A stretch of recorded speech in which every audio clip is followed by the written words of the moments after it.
morning, everyone, and happy St. Patrick's Day today. And I can tell from the crowd that some of us have already been celebrating. So,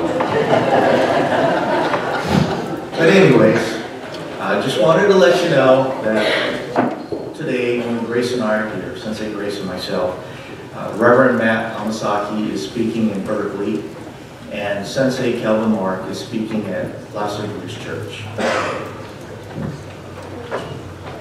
You know, in 1967, a book entitled Everyday Suchness was published, which was a compilation of 33 articles written by Reverend Gyomei Kubose on how Buddhism affects our daily lives. So popular was Reverend Kubose's book that my copy of his book was the 13th printing done in 2008. According to Reverend Kubose, those articles represented, quote unquote, the little things that are often overlooked but important in our lives. It was his hope that this book would bring joy and serenity as we discover meaning in our own lives. Of all the books that I have read on Buddhism, this is one of my favorites. I would like to now share with you Reverend Kubose's article on happiness, along with my own thoughts about happiness. As Reverend Kubose explained in his book, all people, without exception, wish to have a happy life and work hard to attain it. Wars have been fought for freedom and equality as means for living a happy life. Our plans are directed to and energy spent on attaining this ultimate goal. We try to attain happiness in various ways, such as physical, material, and spiritual. By physical, one is happy because he, she, we are healthy,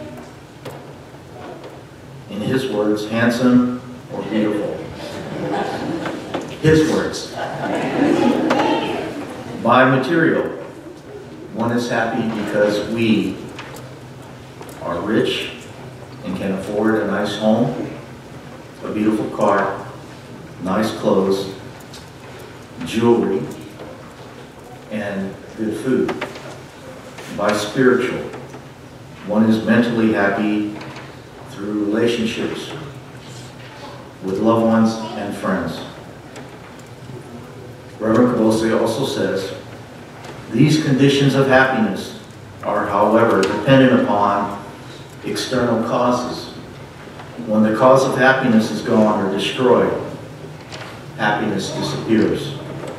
Physical happiness of being young, beautiful, handsome, healthy, and strong cannot be depended upon for eternal happiness, as these conditions will fade away from being involved in an accident, becoming crippled, getting sick, and eventually from simply growing old.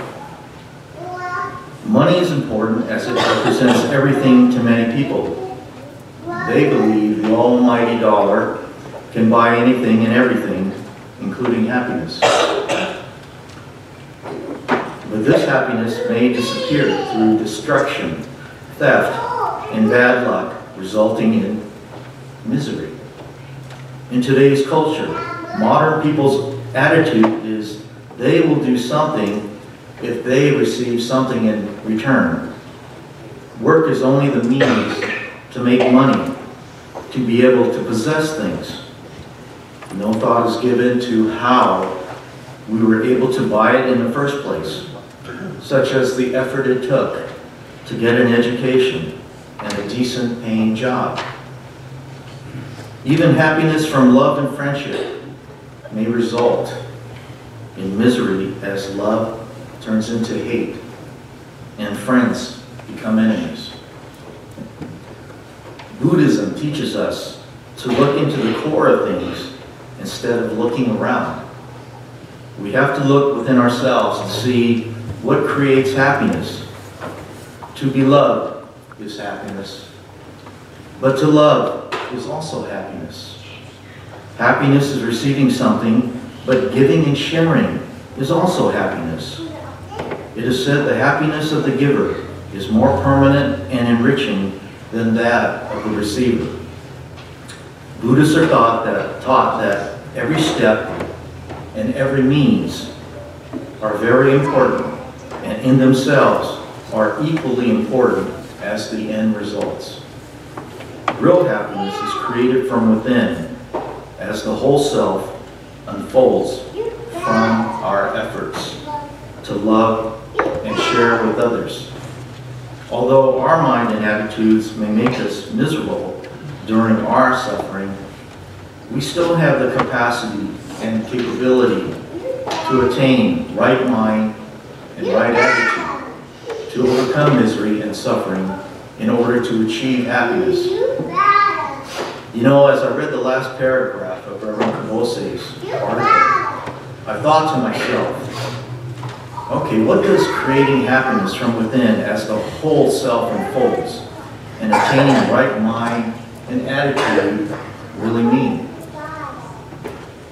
After thinking about this for a while, I have come to my own conclusions on physical, material, and spiritual happiness. With physical happiness, if we truly understand the teaching of impermanence and life's constant changes, we can then accept the fact that our bodies will continually change as we get older. We will experience loss of strength, declining health, and loss of our own perceived, and again his words, handsomeness and beauty. For that is the nature of the beast and getting older. So instead of worrying about what will eventually happen to us, we should be grateful that we are living to experience these changes.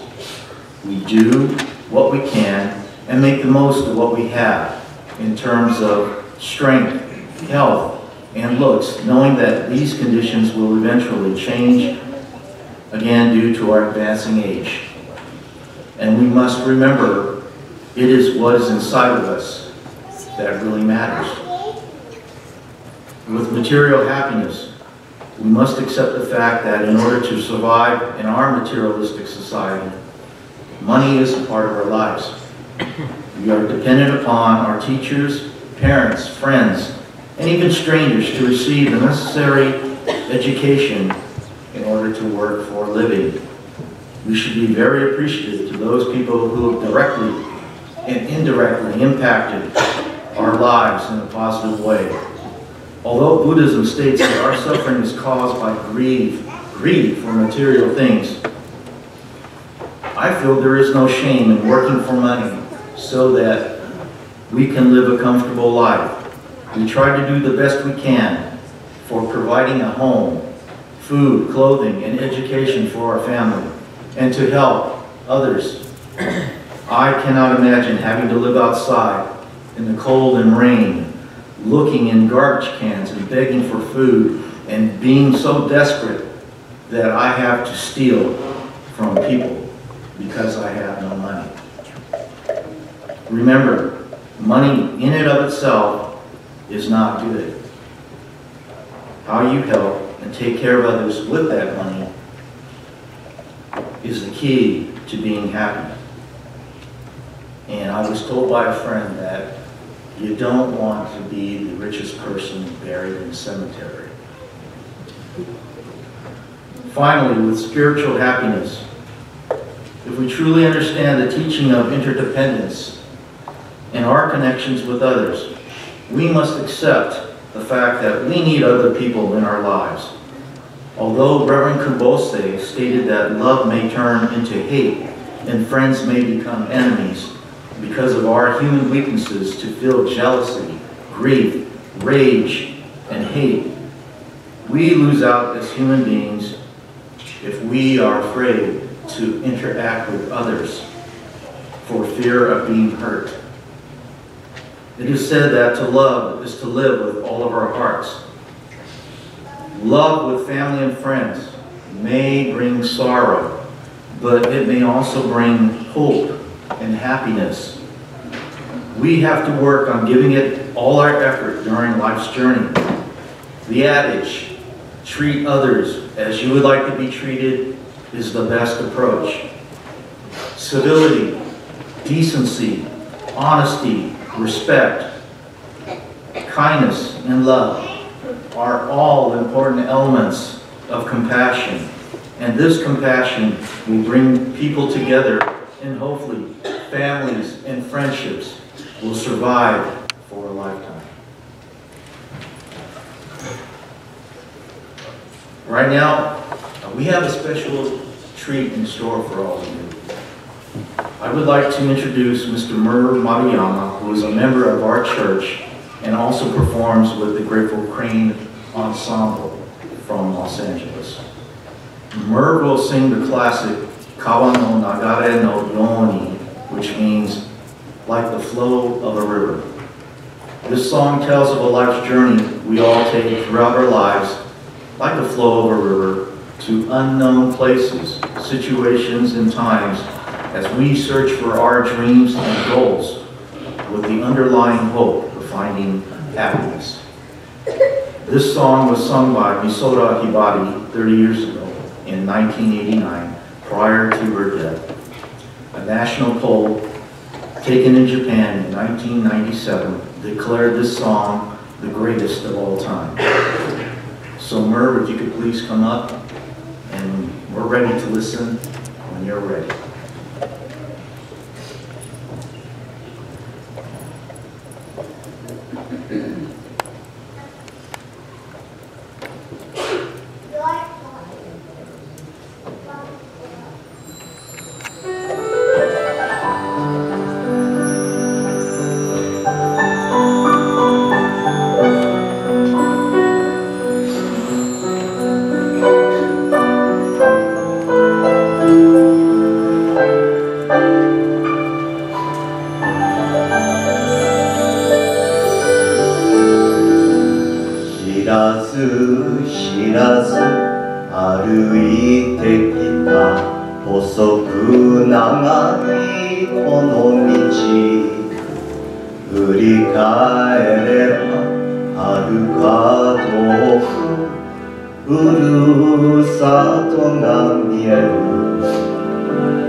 Kawa no nagare no yoni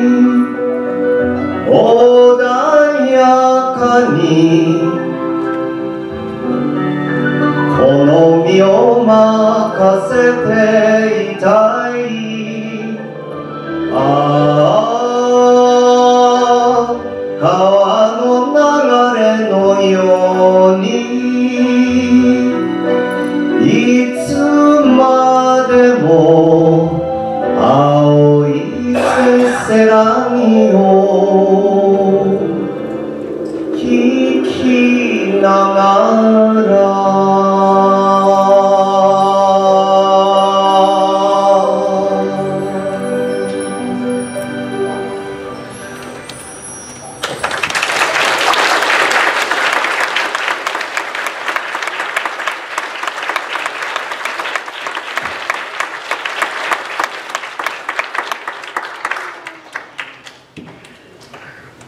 Thank you very much, Merv.